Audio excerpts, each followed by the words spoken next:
नमस्ते। आज साथियों हम आपके सामने यह बताने वाले हैं कि अवतार क्या होता है या नहीं। इसके संदर्भ में आपके सामने प्रस्तुत कर रहा हूँ कुछ कथन।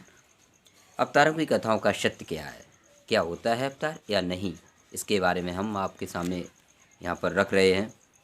देखिए, वैदिक मतानुसार परमेश्वर कभी भी अवतार नहीं लेता है, परंतु पुराणों में ईश्वर के अवतारों की कथाएं लिखी हैं, इसलिए पुराणों को वेद विरुद्ध माना गया है। एक रोचक बात यह है कि जिन पुराणों में ईश्वर अवतार की मान्यता लिखी है, उन्हीं के आधार पर ईश्वर के अवतार की मान्यता असत्य सिद्ध हो जाती है। यहाँ तर्क एवं पुराणों के ही प्रमाणों के आधार पर अवतारों की कहानियाँ एवं वास्तविकता प्रस्तुत है, जिनके आधार पर यह सिद्ध हो जाएगा कि जिन्हें पुराणों में ईश्वरावतार कहा गया है वे वास्तव में मनुष्य या अन्य प्राणी थे। इनमें से अनेक पूर्व जन्म के अपने कर्मों के फलस्वरूप जन्मे थे। अब देखिए, वैसे तो अवतार वैदिक के आधार पर अवतार नहीं होता ईश्वर का, क्योंकि परमात्मा को अवतार लेने की आवश्यकता ही नहीं पड़ती है। लेकिन पौराणिक की मतानुसार अवतार की संख्या इसमें मानी गई है 24। अवतारों की संख्या पौराणिक के मत के अनुसार ईश्वर की 24 अवतार माने गए हैं। उनमें से मुख्य 10 इस प्रकार से हैं। सतयुग में अवतार कितने हुए? सतयुग में 4 हुए।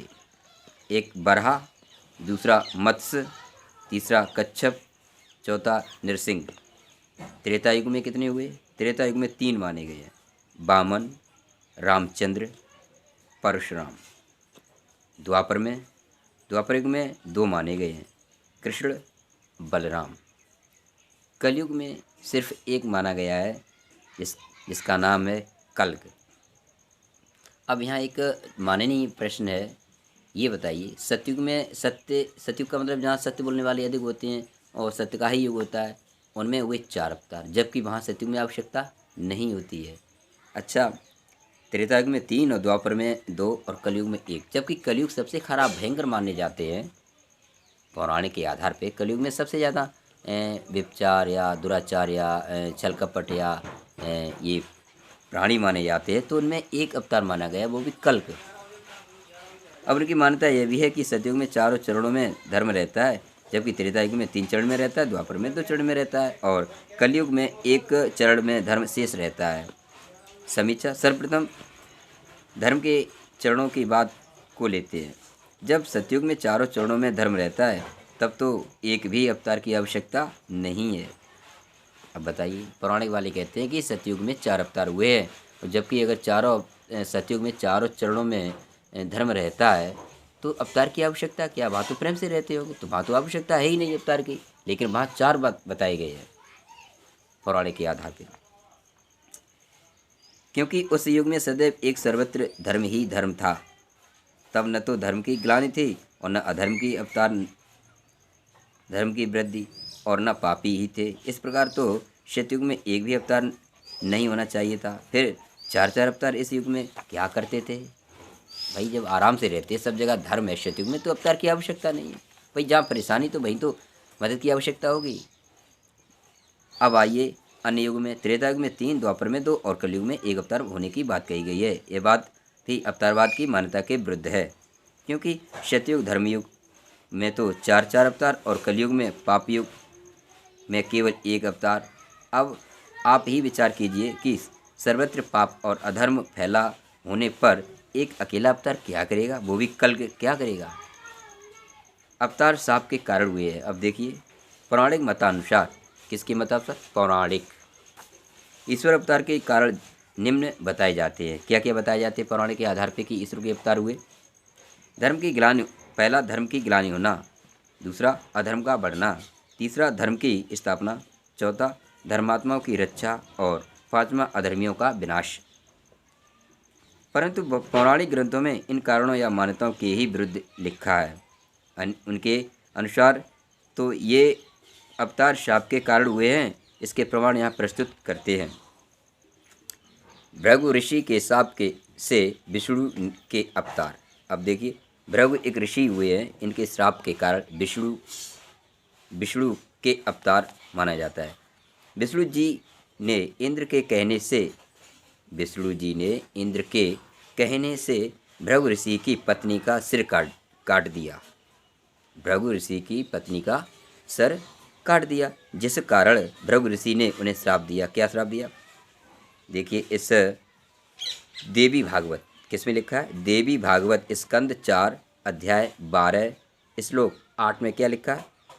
अवतारा मृत्युलोके शंतु मंचाप संभवा प्रयोगे गर्भभवम दुखम भिक्षुम पापा जनार्दन। हे विष्णु, मेरे श्राप से मृत्युलोक में तुम्हारे अवतार हों। अब क्या श्राप दिया भृगु ऋषि ने? हे विष्णु, मेरे श्राप से मृत्युलोक में तुम्हारे अवतार हों। तुम यानी अपने से पाप से गर्भ में होने वाले दुखों को भोगो। और किसमें? देवी भागवत। फिर देखो किस और लिखा है? देवी भागवत स्कंद 5 अध्याय 19 श्लोक 18 में लिखा है, शप्तु हरस्तु भृगुड़ कमठे निकामम मीनो बभूव कंठम खलु सुकरस्तु पश्चानि श्रृंग इति यच्छलं क्रुद्धरायाः ताने सेवतां जननी मृत्यु भयं न किष्यात्।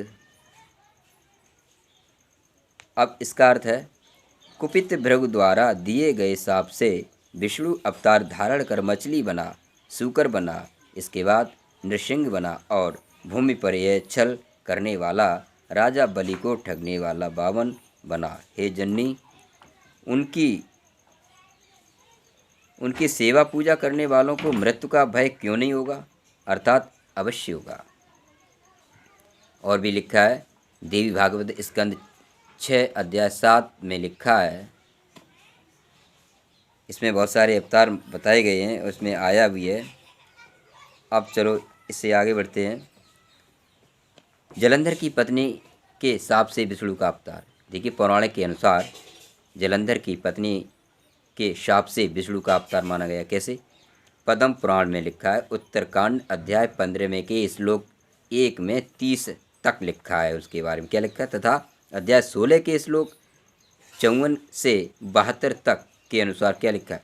विष्णु ने जलंधर का रूप बनाकर वृंदा से व्यभिचार किया। जब वृंदा को यह पता चला कि यह मेरा पति नहीं वरन विष्णु हैं, तो उसने यह शाप दिया कि हे विष्णु, पराई स्त्री के साथ व्यभिचार करने वाले तेरे इस स्वभाव को धिक्कार है। मैंने जान लिया कि तू छल कपट युक्त तपस्वी है। छल युक्त तपस्वी द्वारा जिस प्रकार मुझे धोखा दिया गया है, उसी प्रकार तुम्हारी पत्नी को भी कोई छली कपटी तपस्वी ले जाएगा। ये श्राप दिया।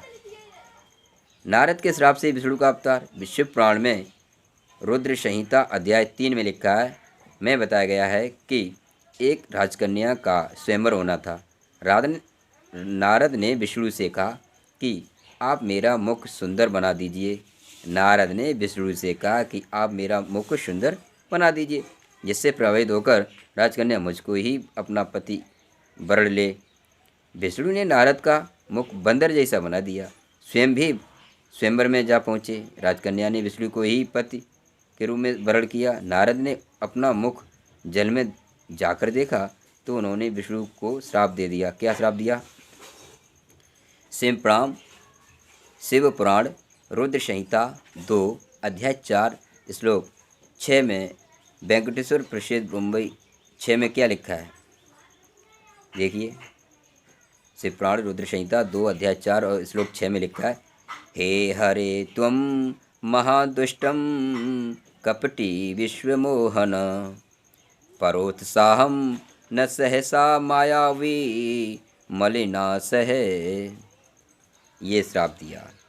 इसका अर्थ है, हे विष्णु, तुम महादुष्ट कपटी विश्व को मोहन वाले और मलिन आशय वाले हो। मैं तुम्हें श्राप देता हूँ कि तुम भी अपनी स्त्री के वियोग रूपी दुख को भोगो।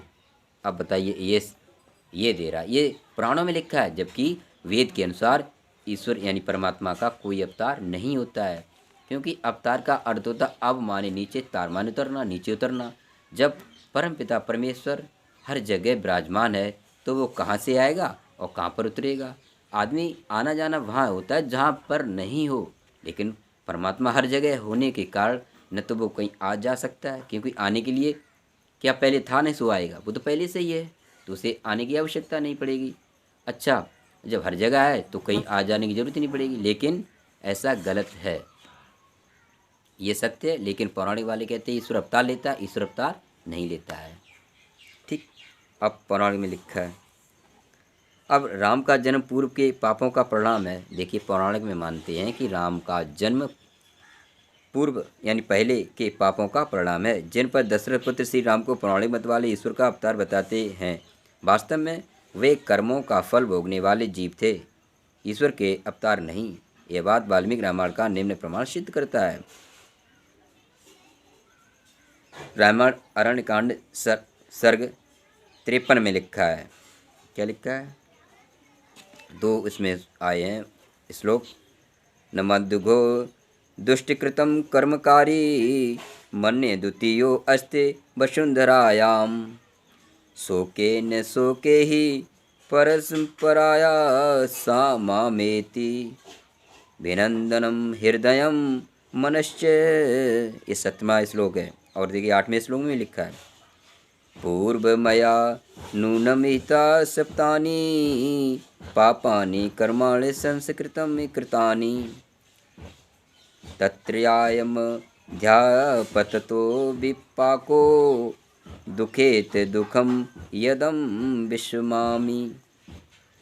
इसका अर्थ है, श्री राम कहते हैं, मैं जानता हूँ कि मेरे समान पाप कर्म करने वाला दूसरा मनुष्य इस भूमि पर नहीं है।